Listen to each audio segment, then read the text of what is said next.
Vamos de nuevo. Ahí está, listo.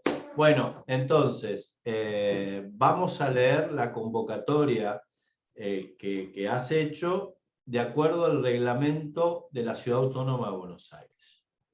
Bueno. Nuevamente, perdón, mil disculpas. No, está bien.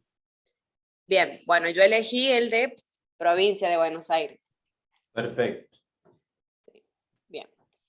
En la ciudad de La Rioja, a los 14 días del mes de octubre del año 2021, se convoca a los propietarios del edificio X a reunirse el día 25 de octubre, 20 horas, en el hall de entrada del edificio, para tratar las siguientes orden del día.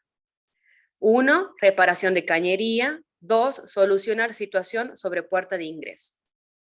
Bien, fantástico. Bien, vamos entonces por parte. ¿De qué manera debe notificarse esa convocatoria? Bien, por escrito y a cada uno de los propietarios. ¿Qué dice el reglamento? Ay, a ver, ya lo estoy buscando, ¿no? En la compu. Dice, se remitirá por escrito, sí, por intermedio de la administración, a los ¿qué cláusula era? Que no lo puedo encontrar. Eso dice artículo 23º. Bien. Procedimiento, citación y lugar. Bien. Dice por escrito. Fantástico. Sí. ¿De qué manera? Por escrito nos está diciendo algo que casi es una verdad de perogrullo, que la convocatoria debe estar por escrito. Pero quiero decir de qué forma se notifica eso. Escrito tiene que estar. Debe estar escrito en un soporte digital o escrito en un soporte papel. Pero ¿de antes cuando se hacían... ¿De qué forma lo convoco? Bien, yo antes cuando se hacían presenciales las reuniones, me dirigía departamento por departamento, entregaba una notificación y los hacía firmar el recibo, o sea, que me firmen como recibida, para que queden ya notificados. Bien, bien. Y ahora, bueno, mando todo por... Está perfecto, Ximena. A ver, pero estamos analizando el trabajo sobre un reglamento determinado, no la forma de trabajar de ustedes. ¿Está claro? Estamos bien. un reglamento. El reglamento es el de CABA. Es el de CABA que ustedes tienen acá. La pregunta es, ¿cómo ustedes notifican esa asamblea que debe ser por escrito? Lo único que dice, y voy a compartir pantalla para los demás que no lo hayan usado, fíjense aquí, citación y lugar. Con indicación del carácter y asuntos a tratar, se remitirá por escrito, por intermedio de la administración, a los integrantes del consorcio o su representante debidamente designado, al domicilio legal por ello constituido, en su defecto, a la unidad objeto de la propiedad. Después dice con el plazo, que eso será una segunda etapa a charlar con Ximena. ¿Cómo? Lo notificas por escrito con acuse de recibo 10 días antes del día de la asamblea. Bien, con acuse de recibo, ¿qué significa? ¿Vamos a usar la carta con aviso de retorno? No, porque es muy costosa. Haces una y aparte planilla. no se puede confirmar el contenido de la carta. Por ahí puede mandar un papel en blanco, es difícil. Carta documento con un escribano o con la firma de quien recibe. Fernanda. A ver, por eso, envías la nota y le haces firmar una planilla que al dorso esté y que en la planilla dice de que es la constancia de recepción de la convocatoria de la asamblea. Bien, para aquellos que puedan vivir en las unidades funcionales que sean propietarios. Para los que no viven en las unidades funcionales, tendremos que resolverlo de otra manera. Bueno, pero eso vos lo entregás a la unidad, al domicilio, digamos, a la unidad objeto de la propiedad, por decirlo más, como establece el reglamento. Pero muchas veces pasa que uno le entrega al inquilino y el inquilino no comunica al propietario. Bueno, pero es obligación del inquilino comunicar todas las notificaciones al propietario. Sí, es pero obligación del propietario, aclaro esto un el propietario es el segundito. que tiene que estar informado y al tanto de las situaciones. Ya No, sé, pero digo, el inquilino tiene la obligación de toda la documentación que llegue al departamento destinada al propietario de hacérsela llegar al propietario o a la administración. bien, ahora les aclaro esto. El artículo 2046, inciso F, impone al propietario una obligación. Es obligación del propietario constituir un domicilio donde quiere que se lo notifique. Si el propietario no constituye ese domicilio, se lo debe notificar a la unidad funcional. No, está bien. Sí, eso está claro. Nosotros aquí estamos practicando ¿qué? No solo cómo convocar, sino de qué manera probamos que hemos convocado. Porque es muy importante, cuando tenemos este tipo de reglamentos, donde no queda clara la forma de convocatoria, es cómo convocar. ¿Por qué? Porque a mí me dicen por escrito. Perfecto, por escrito. Pero ¿de qué manera? ¿De qué manera me cubro? Porque por escrito yo podría poner en el hall de entrada del edificio o en el ascensor convocatoria de asamblea. Está por escrito, pegada en el ascensor o pegado en el transparente o en la puerta de entrada del edificio. Pero eso que estamos hablando genera de que nosotros tenemos una debilidad probatoria de decir que hemos convocado. Cuando tenemos esta ambigüedad o esta carencia específica de cómo debe convocarse, nosotros, en este caso, lo que tenemos que buscar es la forma de convocar que nos cubra a nosotros los administradores para que los propietarios no puedan decir a mí no me convocan. Eso es lo que debo buscar. Eso es lo que debo buscar. ¿Sí? Eso es lo que debo buscar. Esperen que me están escribiendo un chat, ya les digo. ¿Por mail o por WhatsApp tiene valor? La respuesta es totalmente negativa, salvo que se haya constituido por asamblea que la comunicación del consorcio a los propietarios de convocatorias de asamblea y de cualquier otro tipo de comunicación serán válidas en los correos electrónicos o por WhatsApp. Pero eso lo tienen que decidir por asamblea y deben los propietarios constituir todos los correos electrónicos, así como el consorcio, de acuerdo a aquello que está establecido en el artículo 75 del Código Civil y Comercial. El artículo 75 del Código Civil y Comercial fue modificado por la ley 27.551, el año pasado. Esa modificación lo que provoca es que hoy se pueden constituir domicilios electrónicos como domicilios donde serán notificaciones válidas. ¿Me explico? Antes no se podía hacer. Ahora sí, a partir de al mes de agosto del 2020. Ahora sí, a partir de, no agosto, el 7 de julio del 2020, que es cuando entró en vigencia la ley, es que usted puede constituir los domicilios electrónicos. Pero esa constitución de los domicilios electrónicos es una constitución contractual, o sea, es por acuerdo de parte, no puede ser impositiva. Eso lo digo por la pregunta de Noemí, está claro, ¿no? Noemí me pregunta si puede notificar por escrito, por WhatsApp y por mail.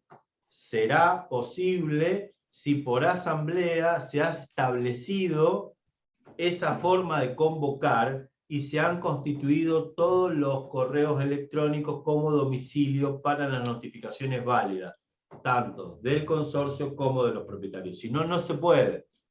Ustedes me dirán, pero lo puedo usar como backup, o sea, como segunda forma de comunicar. Comunico por escrito, comunico por mail, comunico por WhatsApp, comunico como por paloma mensajera, o sea, uso 4 o 5 modos de convocar con tal de que la gente se entere, no tengo problemas. Pero yo debo convocar como dice el reglamento. ¿Sí? Lo único que a mí me salva de la responsabilidad profesional es convocar como dice el reglamento. Y si el reglamento no es claro, como en este caso, tengo que buscar una forma de convocar que me permita respaldar mi actividad profesional diciendo que convoqué. Porque acuérdense que la omisión de convocatoria es una falta que es pasible de responsabilidad hacia nosotros, porque es una obligación legal. Inciso bueno, pero A. Santiago, ¿Sí? perdón, supongamos que, a ver, que los propietarios no hayan fijado algún domicilio en particular para recibir las notificaciones. Entonces, no tenemos otra forma que guiarnos por lo que establece el reglamento, que te dice que lo podés notificar a la unidad objeto de la propiedad. Generalmente te dice por escrito, generalmente. Entonces, a ver, lo notificas al departamento bajo firma de acuse de recibo y de ahí en más, si vos querés respaldar esa notificación por mail, por WhatsApp, por otro medio que sepas de que a él por ahí lo va a recibir porque el inquilino no se la hace llegar, está bárbaro, es como un método respaldatorio de esa convocatoria, de esa recepción. Está claro. Lo que te voy a agregar, Fernanda, en este caso, es que a esa firma con acuse de recibo la hagas con escribano público. Pero te sale una fortuna, Santiago, eso. Lamentablemente el reglamento está mal escrito y a vos no te deja bien parada diciendo quién firmó adelante tuyo, porque vos no sos fedataria de quién firmó adelante tuyo y en calidad de qué firmó. Te voy a decir, sí, firmó el inquilino, y después el inquilino te va a decir, no, yo eso nunca lo firmé. Te vas a poner a vos en una encrucijada si algún propietario te dice a vos, yo voy a impugnar la asamblea, o voy a pedir la nulidad de la asamblea, porque yo no he sido notificado. Entonces, cuando se dan estos casos especiales, donde el reglamento es muy poco claro con respecto a la forma de convocar, les diría que usen un medio fehaciente, que el más barato, de acuerdo a la cantidad de unidades funcionales, o es el escribano o es la carta de documento. Pero digo, una vez nada más, Fer, una vez. ¿Por qué? Porque el primer orden del día que ustedes tienen que poner en esta asamblea es establecer de qué manera quieren los propietarios ser notificados de las futuras asambleas o de cualquier otro tipo de comunicación. Para que los propietarios ahí elijan. Y entonces, una vez que el propietario elija la forma de convocar, ustedes van a tener la respaldatoria en el acta de asamblea, que dice cómo debe convocarse. Y ustedes van a usar esa forma. En esa asamblea puede establecer, hágase por correo electrónico. Bien. O puede ser otro. Pero yo estoy diciendo primera vez, hola, me encuentro con este reglamento. Tengo el libro de actas en blanco. ¿Qué hago? ¿Cómo me cubro de estos muchachitos que puedan decir cualquier cosa de mí? La primera vez tengo que buscar el respaldo de la fehaciencia. Pero en la misma convocatoria ya tengo que poner la forma de convocar de otra manera, porque si no vamos a gastar una fortuna siempre. Claro. Y no hay que gastar. ¿Me explico? Pero aquí estamos cubriendo tu espalda. Porque si no, te encontrás con que, no, esa no es mi firma. No, yo no firmé nunca nada. A mí nunca me vino a ver la administradora. Yo ni la conozco. No sé quién es. No sé qué hace. ¿Me explico? Ese tipo de situación es la que uno tiene que evitar por primera vez con una forma como esta que es muy poco feliz en la redacción. Ahí, Ximena, o Jimena, yo no sé, ya en algún momento le voy a pegar con el tema de la X, citó en un día, en un horario, y citó también en el hall de entrada del edificio. Cuestión del hall de entrada del edificio, es muy importante saber si la cantidad de unidades funcionales y sus propietarios entran todos en el hall de entrada del edificio. O sea que cuando ustedes tengan un edificio que tiene 100 unidades funcionales, 50, 70, 80 o lo que fuere, y ustedes ven que físicamente en el hall de entrada no entra, utilicen otra variable. Terraza, cochera, no sé, Zoom, piensen en otras variables y si no tienen estos elementos, salgan del edificio. Pero yo no puedo convocar a 60, 70 personas en un lugar donde entran 15. ¿Me explico? Sí. Sea parado o sentado. Entonces, a esa cuestión hay que tenerla muy presente. Segundo, cuando convoca Ximena en la asamblea, fíjense que establece una convocatoria. ¿Sí? Una convocatoria. La pregunta es, dentro de este reglamento, ¿establece el quórum? Establece. Pero tengo una pregunta, Santiago. Con si bien casi en en las asambleas establece un quórum, pero con el tema con el nuevo Código Civil, donde, a ver, vos convocamos una asamblea, pero las propuestas y resoluciones de esta asamblea se notifican a los propietarios ausentes, le das 15 días para que ellos manifiesten su oposición a las resoluciones. Por ahí lo del quórum es como que está por ahí en un gris. ¿Tenés que tener en cuenta el quórum o medio como que ya queda un poco fuera, como obsoleto, por decirlo de alguna forma? La pregunta es fantástica, pero ustedes tienen que tener en cuenta algo. Los reglamentos anteriores a la reforma y los reglamentos posteriores a la reforma. Si el reglamento anterior a la reforma pide quórum, ustedes ahora, la convocatoria que hizo Ximena está perfecta. ¿Por qué? Porque no habla nada de la convocatoria, no habla nada del quórum. Porque si el reglamento es anterior a la reforma, como el nuevo Código Civil y Comercial no exige quórum, no hace falta pedirlo.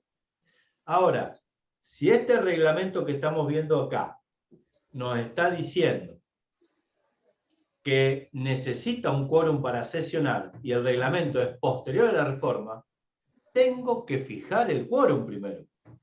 Entonces, fíjense, regla para deliberar. ¿Siempre en las notificaciones lo del quórum? Obviamente que sí, porque le tenemos que decir, primera convocatoria con quórum a las 20 horas, y si no se cumple con ese quórum, a la media hora después tendremos una segunda convocatoria. Fíjense. ¿La segunda convocatoria se hace sobre el mismo día? Claro, porque miren, ustedes tienen que leer el reglamento, por eso digo, hay que leer el reglamento. Reglas para deliberar y quórum. Las asambleas, tanto ordinarias como extraordinarias, serán citadas simultáneamente, en primera y segunda convocatoria. A la segunda o sea, la estableces en el mismo día, le das un horario para la primera convocatoria y media hora después. Para la segunda convocatoria... Lo dice el reglamento. Sí. Mirá. Sí. Sería, si no está el quórum suficiente, esperar media hora y comenzar con los que ya estén en el momento. Exactamente. Claro. Y dejarlo bien especificado en el acta. Exactamente, dejarlo especificado en la convocatoria y después dejarlo fijado en el acta en qué momento empezó a sesionar la asamblea, si en primera convocatoria o en segunda convocatoria. Perdóname, Santiago, lo que no te entendí es esto del quórum, si el reglamento es antes de este nuevo código, del cambio, digamos, o si es después. Si es antes, tenés que respetar el quórum. Si está hecho el reglamento después... No, si es antes el reglamento 1994... no respetás quórum porque ya el código modificó esa variable. Si es antes, vos no respetás el quórum. Ya vas a la asamblea directa sin quórum.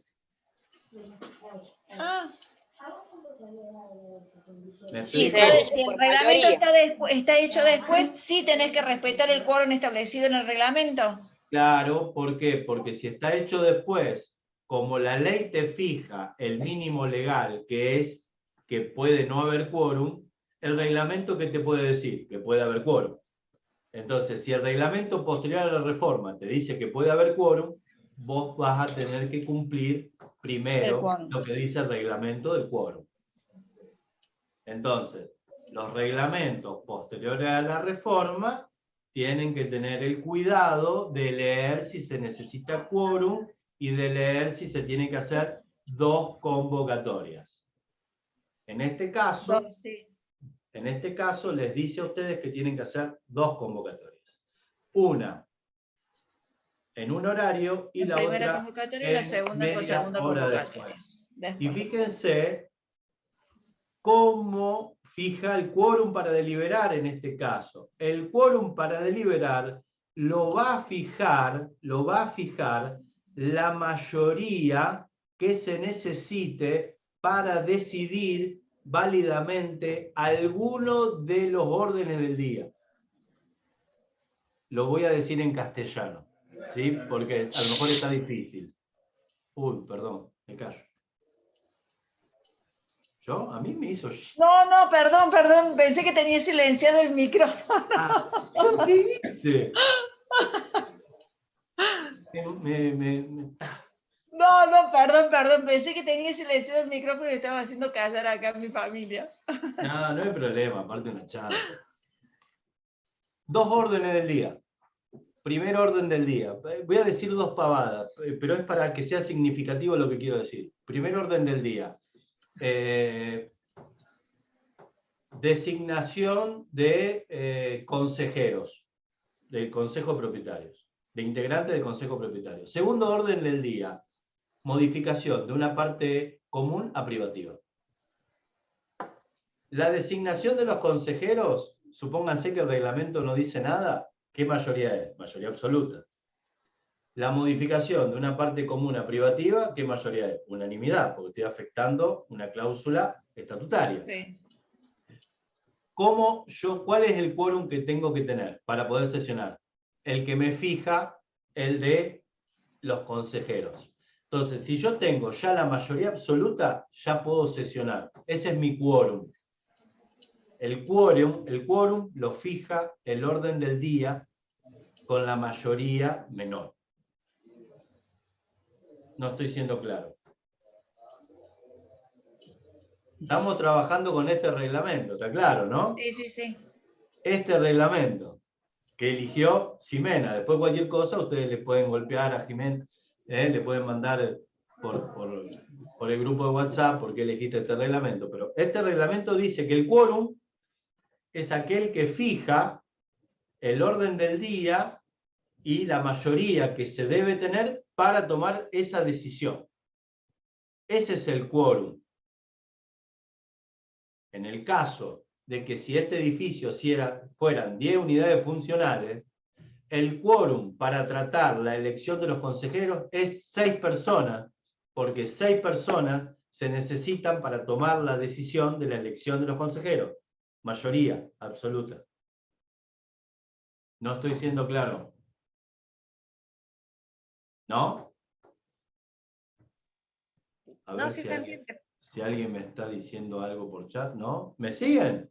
Entonces, si usted en vez de 10, en vez de 6, de 10, tiene 3, la primera convocatoria queda desierta por falta de quórum y después va la segunda convocatoria que sesiona con los presentes. ¿Sí? Por eso digo, hay que leer el reglamento. Es muy importante. Entonces, fíjense cuántas cosas le vamos agregando a la convocatoria. Yo estimo que cuando se hace la convocatoria, acuérdense que la convocatoria tiene que tener quién convoca a quién convoca. Eso siempre. Yo doy por sentado de que la convocatoria tiene un encabezado de quién convoca, el administrador de consorcio, y a quién convoca. ¿Sí? El a quién convoca es muy importante. La convocatoria sin destinatario no es convocatoria. Tiene que tener a quién convoco. ¿Está claro? Cuando digo a quién convoco, titular de la unidad 0001 o el nombre y el apellido de la persona si saben quién es el titular, pero no puede ir la convocatoria sin destinatario, tiene que tener destinatario. ¿Y no se puede poner señor propietario, consorcio tal y tal? Se puede poner señor propietario, consorcio tal y tal, pero tenemos una convocatoria a persona indeterminada. Y lo que pasa es que a veces vos no tenés, actualizada la base de datos porque los departamentos se venden y muchas veces, a ver, a vos no te comunican la venta y los datos del nuevo comprador. Entonces, por en ahí este reglamento que yo elegí, justamente ahí dice que una de las obligaciones de los propietarios es comunicar cualquier tipo de cambio de titularidad, ya sea de porque venden o de los inquilinos. Sí, Jimena, eso está establecido generalmente en todos los reglamentos, pero anda a decirle a los propietarios que lo hagan. No claro, se porque hace. yo tengo un edificio donde no está establecido eso y tengo que andar viendo pidiéndole por favor que me notifiquen cuando ingresa un nuevo inquilino, por ejemplo. Está claro, pero a ver, por eso digo que nosotros no tenemos la obligación legal de ser investigadores privados. Nosotros tenemos nuestra base de datos y esa base de datos es la que usamos para hacer la convocatoria al domicilio constituido o a la unidad funcional en su defecto, y con eso cumplimos nuestra obligación legal. Notificamos a nuestra base de datos. Después vendrá el propietario a decir, no, mire, yo compré, soy el nuevo dueño, o a mí me notificó mal, y uno dirá, usted debería haber cumplido con su obligación legal, que es de haber determinado dónde quiere que se lo notifique, pero es su obligación suya, no mía. Yo no tengo que perseguir a la gente tiene que venir a mí. Lo que yo tengo que hacer en algún momento es conformar la base de datos, pero la actualización de la base de datos es responsabilidad de los propietarios, no de ustedes. Yo no tengo que estar todos los meses diciendo vendieron. Claro. Sería insoportable y no corresponde. ¿La base de datos la tienen que armar? Sí. ¿Por qué? Porque lo dice el 2062. El 2062 dice que ustedes tienen que tener conformado un libro de registro de firma, que es saber quiénes son, o el libro de propietarios, saber quiénes son los propietarios. ¿Está? La pregunta, no vamos a entrar en esto porque sería más complicado, es ¿qué pasa si una persona viene y te dice, bueno, yo soy propietario pero no tengo papeles? Otro tema. No tengo papeles. Pero ¿por qué no tenés papeles? Porque hace 20 años que ocupo esto. Pero es mío. Y entonces, ¿cómo demuestra que es propietario? No es propietario. Usted va a pedir un informe de estado de dominio, figura todavía el nombre de la constructora. Estas cosas pasan. Por eso vuelvo a repetir aquello que Fernanda establece con la base de datos. ¿De quién es la responsabilidad? ¿Del administrador? No, el administrador la arma o la van sucediendo a través de las distintas administraciones. La vas actualizando a medida que podés. Y uno convoca en lo que tiene y que la actualización es una carga que tiene que hacer el propietario, no nosotros. Eso es fundamental. Por eso digo que uno generalmente utiliza esto al señor propietario del consorcio, pero es como que nosotros sacamos una tanda seriada de convocatorias. Pero en realidad la convocatoria no es una convocatoria impersonal, porque si no la pongo en el diario. La convocatoria tiene la cuestión de quién convoca a quién convoca. O sea que si ustedes dirían algo para agregar, sería a quién estoy convocando. Porque a lo mejor a quién estoy convocando surge de que aquel que recibe dice, mire que este ya no es más el dueño, soy yo. ¿Me explico? Entonces, fíjense si eso se puede mejorar. Agregar quién convoco a quién convoco, porque con eso pueden tener muchas sorpresas. Puede ser que aparezca la gente diciendo, yo no soy, yo ya vendí, yo compré, esto es mío, esto no es más de mi madre está viviendo, pero yo soy el dueño, lo que fuere. O que venga la señora y diga, mire, yo no soy mala propietaria, yo soy usufructuaria. tiene que convocar a mi hijo, no sé. Entonces, a lo mejor, poniendo los nombres, van a tener un resultado que a lo mejor permita pulir esto. Lo último, Jimena había convocado a una asamblea para el 25 del 10, sea ordinaria, extraordinaria. Aquí el plazo era de 5 días y 10 días como mínimo, o sea que si convocó hoy 14, estamos dentro del plazo. Les recuerdo que los plazos que establece el reglamento, como estamos dentro del derecho privado, son plazos corridos. Así Sí. que guarda cuando ponen un plazo corrido o un plazo y tienen un fin de semana XL como el que tuvimos la semana pasada, ¿no? Porque a lo mejor el efecto de la convocatoria fue bien convocada, pero no se entera ni Jesucristo porque estaban todos de viaje. Claro. O sea, a tenerlo en cuenta esta situación porque es importante.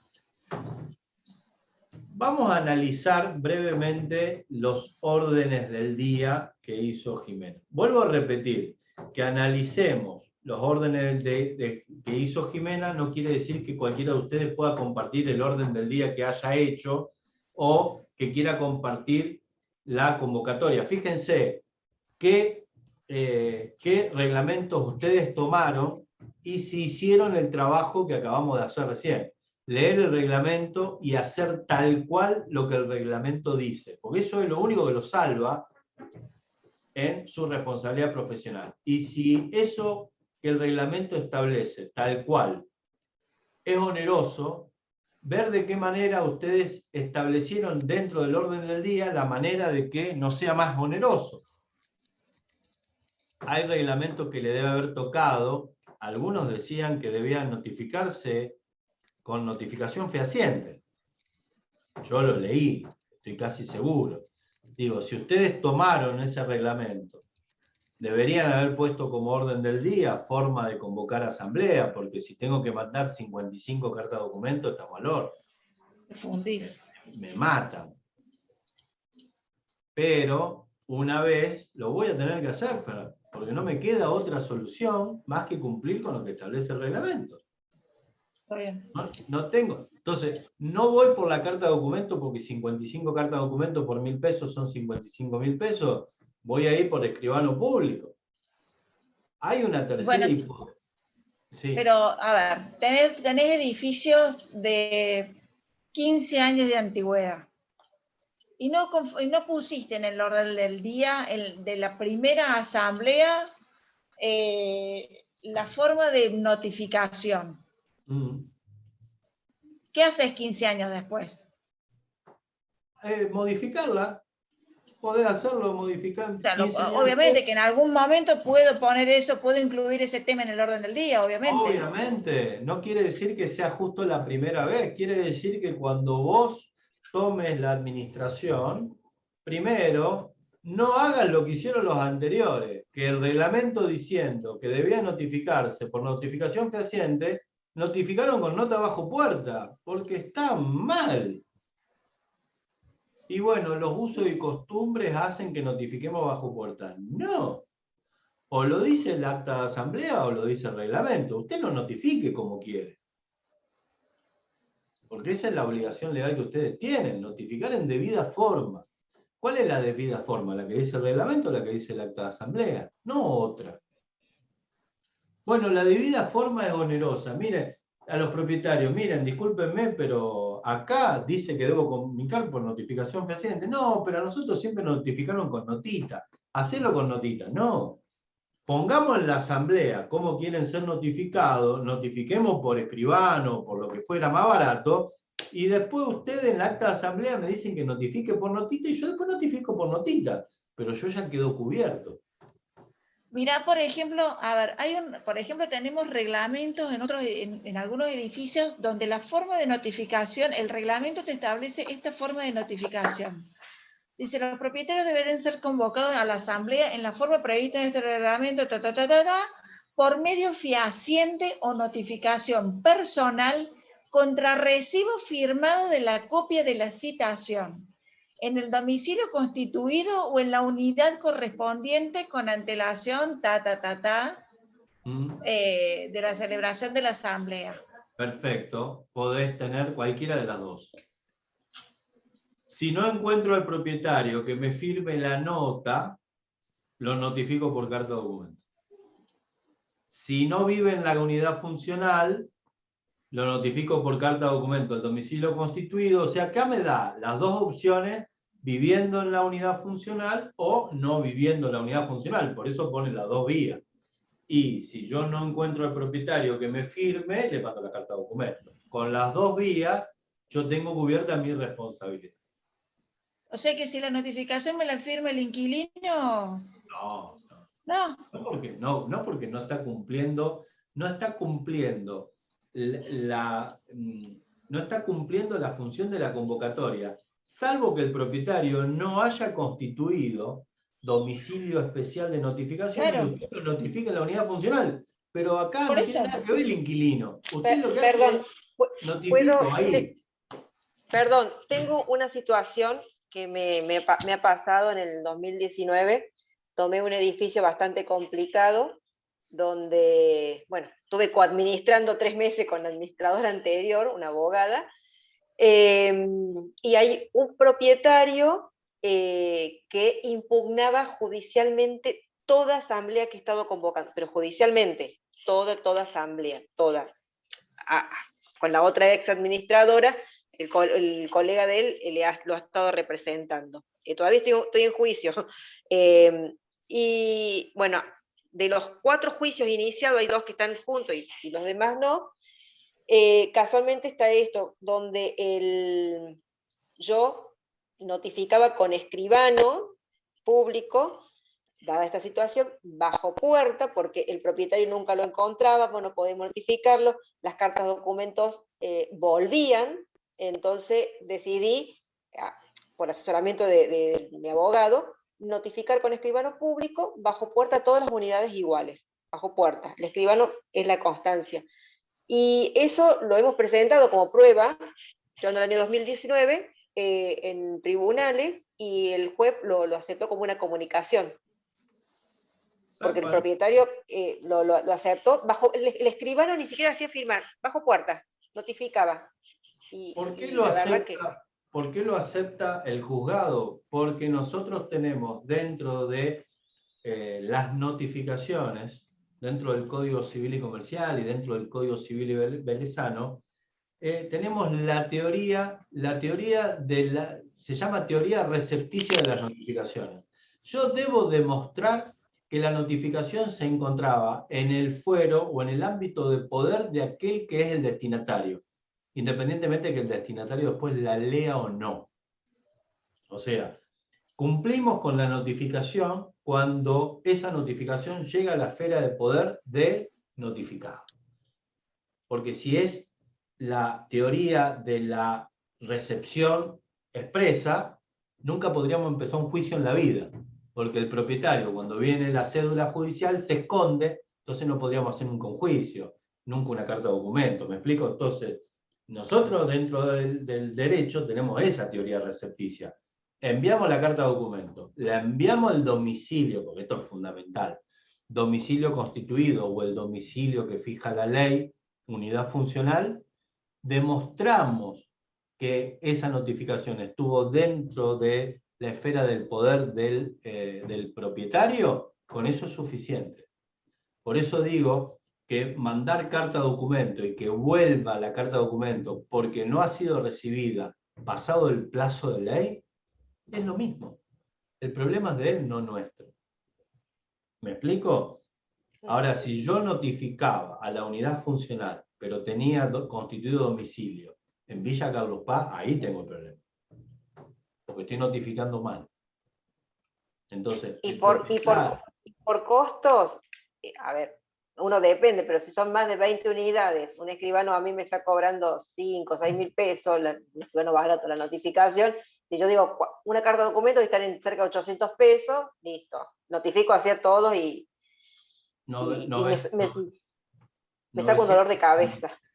975 está la carta de documento, y el escribano, de acuerdo a la cantidad de unidades funcionales, puede ser más económico. Pero Sí. vuelvo a repetir, nosotros tenemos que cubrir nuestra responsabilidad profesional. Al propietario que impugne todo lo que quiera, que pida las nulidades de asamblea, que haga lo que quiera el propietario, porque tampoco puedo yo tratar de cubrir todos los aspectos para que el propietario esté feliz. Que haga lo que quiera. Sí. El tema es que no llegue a mí. Después que haga lo que quiera. ¿Qué hizo usted? Notifiqué. ¿De qué manera? Acá. Acá está la prueba. Listo. Ahora después con el consorcio, con la mayoría, después que diga lo que se le cante, pero eso es un problema de él contra el consorcio y no contra un órgano del consorcio que es el administrador.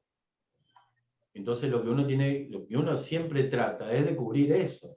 Por eso la lectura del reglamento y la forma de notificar tienen que ir acorde, y si a mí me dicen que yo tengo que notificar la unidad funcional porque no tengo domicilio constituido, no es que yo le notifico al inquilino, yo notifico al propietario de la unidad funcional. Después si se entera o no se entera, no es mi problema. Y el inquilino me firmó, pero que haga lo que quiera, puede firmarme o puede no firmarme, que es exactamente lo mismo. Porque yo notifico al inquilino y el inquilino está obligado. ¿Sí?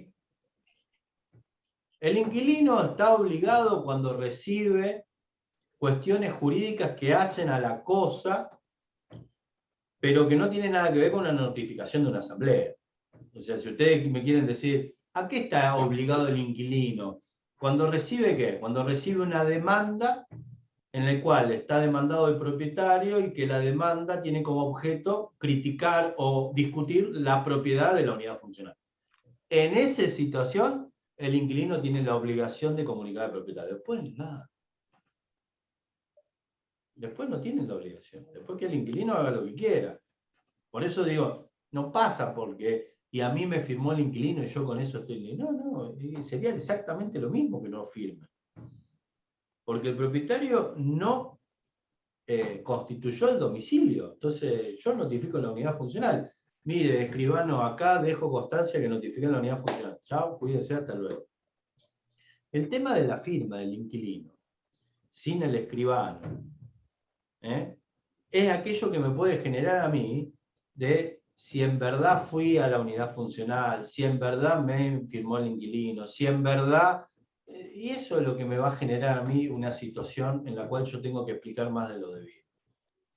Por eso digo, cuando elijamos forma de notificar, sean formas de notificar que a nosotros nos quede constancia de que hemos notificado. Después si firma o no firma el inquilino, el ocupante o quien sea, me da más o menos lo mismo. Porque la carga, nosotros tenemos la obligación de notificar, pero la carga de tener el conocimiento de aquello que ha sido notificado él por parte del propietario, por eso la ley le impone que fijame dónde querés que notifique. Porque si no te notifico en la unidad funcional, y después si vos te enterás o no te enterás, ya es un problema tuyo. ¿Estoy siendo más claro con esto? Sí. Sí, porque si no, uno está con ese temor de si notifiqué, si el inquilino le avisa, si no le avisa. ¿Qué tenemos que ver nosotros con todo eso? Nada. Nosotros de eso no tenemos nada que ver.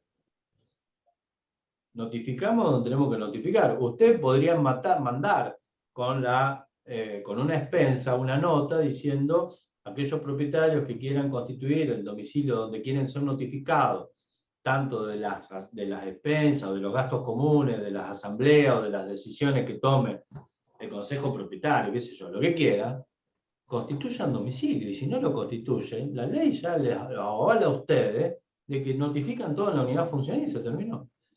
Cosa que antes no lo teníamos, y antes estaba poco claro, y antes no sabíamos qué hacer. Y ahora lo tenemos claro, entonces usémoslo. Usémoslo. Yo ahí vi 2 órdenes del día que escribió Ximena. Me gustaría que leas uno, porque son 20:56 para no hacerlo demasiado extenso. Pero leemos uno, pero para que vean la dinámica de aquello que yo quiero que nosotros empecemos a tratar de escribir en los órdenes del día. No, yo quiero porque soy un un loco, sino porque la ley lo pide así. Decime uno. Reparación de cañerías. Reparación. De cañerías. Bien, reparación de cañerías. Sí. Fíjense, vuelvo a repetir, estamos ejercitando. Sí. La semana que viene leemos los órdenes del día de todo y ejercitamos todo. ¿La reparación de cañería tendría que pasar por asamblea? La respuesta es no. ¿Por qué? Porque es facultad propia del administrador, 2067 inciso C, no debe pasar porque el administrador tiene como obligación el mantenimiento de la cosa común. No pasa por la reparación de la cañería, no pasa. Sí, si queremos cambiar la cañería, que era de plomo, y ahora queremos hacer el sistema Aquasystem. No sé, no tengo idea. Pero en el caso, puse eso porque justo en un edificio, tengo problema sobre la cañería central que pasa en el 6º piso y está perjudicando a todos los pisos para abajo. Sí. Y yo presenté presupuestos, pero los que deciden son, acá en este edificio siempre deciden los propietarios, entonces yo los puedo hablar y decir, se va a hacer tal presupuesto y se ejecuta la obra. No, generalmente, Ximena, cuando tenemos presupuestos muy costosos, los administradores pasamos por asamblea, independientemente de que esté dentro de nuestras funciones naturales hacer el gasto y sin consultar a nadie. Pasamos por la asamblea porque el artículo 2058, inciso B e inciso D, nos permiten a nosotros los administradores llevar temas a la asamblea que son nuestros, pero queremos tener una opinión de ellos. Es para estar más legitimados. Y eso lo hacemos generalmente cuando tenemos que gastar mucha plata. Hablándolo mal y pronto. ¿Lo podemos hacer? Sí, lo podemos hacer. ¿Qué pasa si los propietarios dicen que no? Ese es el tema. Claro, porque acá se están demorando entre presupuesto y el inconveniente sigue para el resto de los vecinos. Y la culpable voy a ser yo.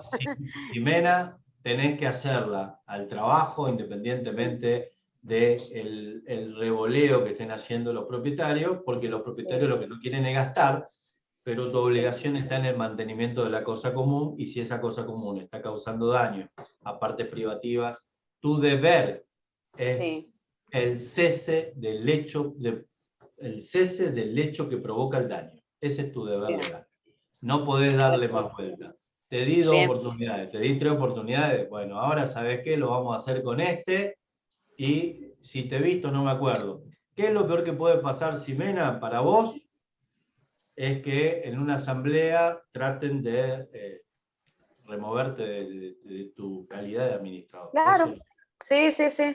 Eso es lo máximo. Bien. Pero digo, reparación de cañería no es un orden del día preciso y completo.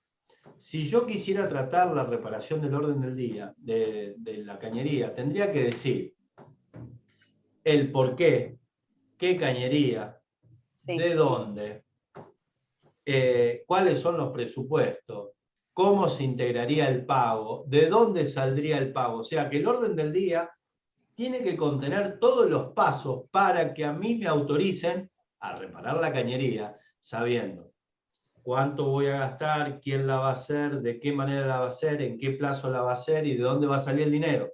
Porque si no, miren, reparar la cañería. Tendría que poner amplia, la convocatoria del día tendría que estar amplia. Y tendría que ser el orden del día más detallado. ¿Por qué? Si yo les digo a ustedes, vamos a tratar, hola, buenas noches, vamos a tratar el orden del día, reparación de cañería. ¿Quién toma la palabra? Sí. Escucho, ¿quién toma la palabra? Reparación de cañería, el orden del día. ¿Quién toma la palabra? ¿Qué me van a decir? A ver. Que les explique qué pasó. ¿Cómo? Que les explique qué está pasando con la cañería. Bueno, pero si me está explicando lo que está pasando, ya se fue del orden del día. Claro, ahora me está informando. Sí. Entonces no está dentro del orden del día, y yo qué podría decir como presidente. Como presidente, si yo supiera lo que es ser presidente de una asamblea, le diría no al lugar. Usted no puede hablar de algo que no está dentro del orden del día. Para eso está el orden del día. Perfecto. Entonces, reparación de cañería. ¿Qué me puede decir? Reparación sí, reparación no. ¿O qué cañería? ¿Qué podemos decir? Nada. No estoy criticando a Ximena, está claro, ¿no? No, Estoy está bien. diciendo para que lo pensemos nosotros. El Sí, orden sí. del día, que estamos acostumbrados a decir una sola frase, tenemos que trabajarla. 21:02. Para la semana que viene, día jueves, empezamos leyendo órdenes del día a ver si podemos, con un orden del día escrito, tomar decisiones válidas. Ahora bien, ese orden del día y esa decisión válida tiene que estar respaldada con el reglamento que ustedes elijan. Ok. Hagan hincapié en los reglamentos. Hagan hincapié. ¿Alguno no tomó el de Cava? ¿Tomó otro? ¿Alguno tomó otro reglamento? ¿O tomaron todo el de Cava? Yo tomé ese, el de Cava. Yo ¿Alguno tengo uno que tomó otro? figura Irondo 1729. Iriondo, perfecto. Iriondo desde el año 2017. ¿Te fijaste? Ahora, con ese caso de Iriondo, fíjate el tema de cómo se convoca, la forma de convocar, el plazo de convocatoria, dónde convocarías por la cantidad de unidades funcionales. Fíjate lo que trabajamos hoy, Sí. y ve si tu convocatoria tiene relación con eso. Porque es el 2017, fíjate si tiene 2 convocatorias, si tiene quórum. Esos ejercicios necesito que hagan, porque eso los lleva ¿a dónde? A leer mucho el reglamento. Bueno. Perfecto, perfecto. Ejercicio, orden del día. Empezamos con eso, porque el orden del día se decide y vamos a el acta de asamblea, que es la clase que es el encuentro que viene. Acta de asamblea. Entonces, para poner algo en el acta de asamblea, tenemos que ver qué dice el orden del día. Empecemos por ahí, ¿eh? Bueno. ¿Puedo hacerte una consulta chiquitita que me entró una duda terrible? Cuando tengo una asamblea y paso a un cuarto intermedio, porque quedó 2 temas sin tratar. Me preguntaron, hay personas que no asistieron a la primera asamblea, la principal, pero quieren asistir a la segunda. Otros propietarios me dicen que no pueden hacerlo, que únicamente en el cuarto intermedio pueden estar los que estuvieron en la primera parte. ¿Es así? No existe el cuarto intermedio. No existe el cuarto intermedio. Ahí está, perfecto. Bien. No existe el cuarto intermedio. Ay, Porque por favor, el cuarto intermedio... te escuchamos y nos parece como que estamos haciendo todo mal. No existe el cuarto intermedio porque genera este tipo de situación. El cuarto intermedio hace de que la asamblea está sesionando. No que dejó de sesionar y empieza a sesionar nuevamente. El cuarto intermedio hace que la asamblea sesione de manera permanente. Entonces, si ustedes quieren hacer un cuarto intermedio, será de media hora, porque queremos ir al baño, porque queremos comer el agape. Dice, bueno, a ver, hagamos un brindis, pasemos un cuarto intermedio, después sigamos. Ahí te creo. De un día para otro, de una semana para otro, de 3 días para... Pero es un disparate. ¿Por qué? Porque te vas a encontrar con esta situación. Tienen que estar exactamente la misma persona, porque la asamblea es la que sigue sesionando. Entonces no hay cuarto intermedio. Para eso no. O pusimos muchos órdenes del día, o tardamos mucho en llevarlo, en desarrollarlo. Entonces, tres temas y 30 propietarios se matan, tres temas, y me piden cuarto intermedio. No. Si sabés cómo son los propietarios, pondrás un tema y harás 3 asambleas distintas, y con respecto a este cuarto intermedio, en realidad la asamblea se terminó tratando un tema. Y a lo que vas a hacer después, otra asamblea tratando los otros 2 temas. ¿Cómo hago para decirle que no existe cuarto intermedio cuando te lo piden? Que no existe. Así. No existe. No existe cuarto intermedio. ¿Por qué? No. ¿El fundamento cuál es? la asamblea, con cuarto intermedio, sigue sesionando. Entonces, las personas que estaban en la asamblea deben estar en la asamblea pasado el cuarto intermedio. No pueden ni ingresar nuevas y no pueden faltar las viejas. Tienen que estar exactamente igual. Si no es así... Por eso no conviene cuarto intermedio. No, si no es así, no hay cuarto intermedio. Por eso digo, cuarto intermedio para ir al baño, para hacer un pucho, para comer, para brindar, te creo, media hora, 40 minutos, o necesitamos que venga un técnico a explicarnos algo. Llamalo a José. Che, José, sí, estoy en media hora. Cuarto intermedio hasta que venga José. ¿Me explico? Así te creo. Después, no. No, está bueno para yo indicarle en las asambleas que no vamos a hacer cuarto intermedio. No. Tendrían que comprometerse a estar todos en la próxima. ¿Y qué pasa si no llegan a hay estar cuarto todos? intermedio. Te dicen, no, mira, yo para analizar esto, pasemos un cuarto intermedio porque quiero ver los presupuestos de manera detenida, Eso. analizarlo con mi abogado, con la almohada, con José. No, pero flaco, anda a analizate, qué sé yo, con un psicólogo, ¿qué me importa? No.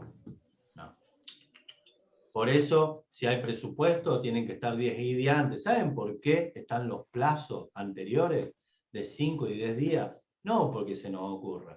La asamblea ordinaria tiene un mayor plazo para ser convocada, porque generalmente la gente tiene que tener antes de tiempo toda la información. Los elementos. Para que cuando llegan a la asamblea ordinaria, diga rendición de cuentas.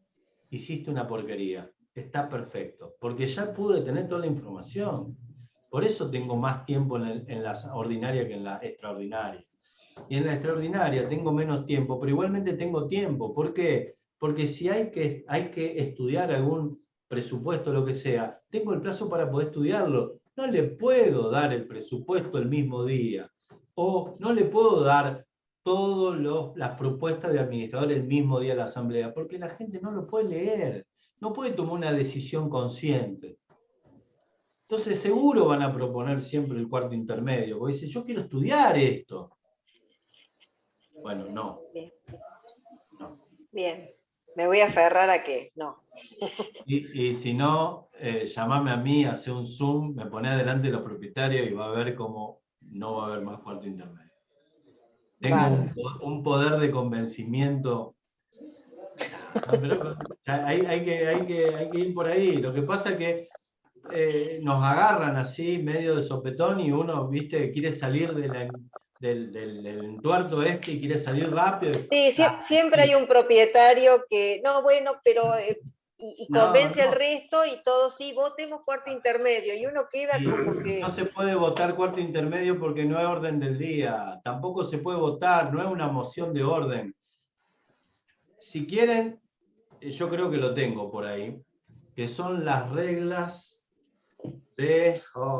no me acuerdo el nombre, pero son reglas establecidas para asambleas que fueron redactadas en Estados Unidos en 1778 y al día de hoy se siguen utilizando en la asamblea en Estados Unidos. Gente, no hay misterio en la asamblea. Lo único que hay es desconocimiento. No hay misterio. Entonces, si ustedes... Por parte nuestra, como parte nuestra, lamentablemente, que no la sabemos transmitir y permitimos estas cosas. Si ustedes saben las reglas de la asamblea y preparan a los presidentes con las reglas de la asamblea, ustedes tienen que ir a tomar cerveza, no tienen que estar en la asamblea. Santiago, ya que estamos terminando, me supongo que estamos terminando ya más o menos, yo te voy a decir algo. Después de oír todo esto, después de vivir lo que vivo con mi señora, etcétera, etcétera, etcétera, yo soy un convencido, gracias a Dios, administrador no soy, abogado sí, y puedo asesorar, pero hay una cosa fundamental. No sé si en todo lado del mundo sucede, pero acá en la Argentina, cada consorcio, cada propiedad horizontal quiere su administrador a su medida. Y siempre o mejor, profesional no. ¿Me estás entendiendo? ¿Me estoy explicando? Sí. Porque porque la gente no sabe cuál es la cualidad del administrador y qué cualidad debe tener el administrador para ser administrador, y la gente piensa que el administrador es el chepibe de la gente, y por eso cuando llueve, cuando hace frío, cuando hay calor, o cuando se le ocurre lo que fuere, lo primero que hace es llamar al chepibe. El problema es que muchas veces nosotros, por lo que fuere, muchas veces porque queremos seguir con nuestra fuente de laburo, porque con esto vivimos, atendemos. El problema es que concedemos más cosas de las que tenemos que conceder por mantener, digamos, el laburo. Porque es así. Exactamente. Pero lo ideal de esto es saber muy bien cuándo es un reclamo, cuándo es una queja, cuándo tengo que hacer caso omiso y cuándo tengo que tomar la rienda del problema. Y ahí está la línea delgada que dice, Edgardo, trátenme, pegame y decime Marta, porque nos pegan de todos los costados. Y ahí totalmente. Eso no puede ser. Y ni hablar con los atributos que se toman los consejos de propietarios. No, ni hablar, ni hablar.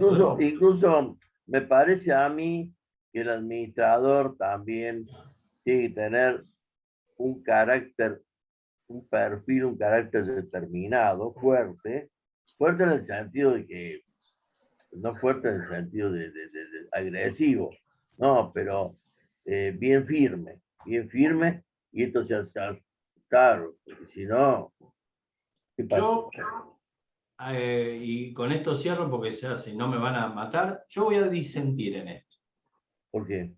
Porque yo creo que cada administrador administra con su propia impronta personal.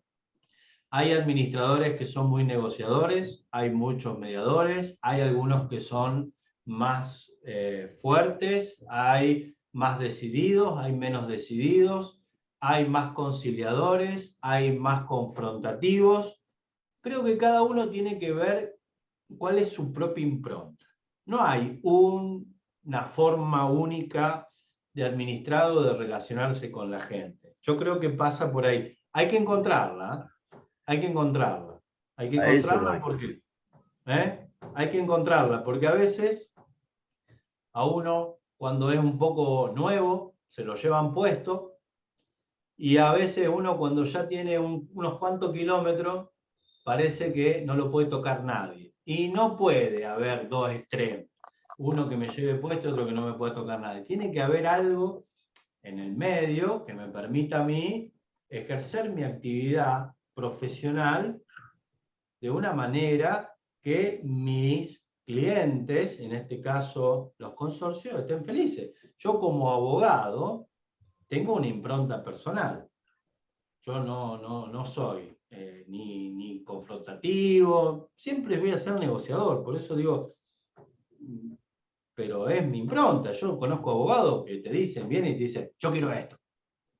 Y bueno, esa será su forma, mi forma es otra, totalmente diferente. Claro. Busquen, ahí ustedes tienen que manejarse en cuanto a su forma de ser y en su forma de ser llevarla a.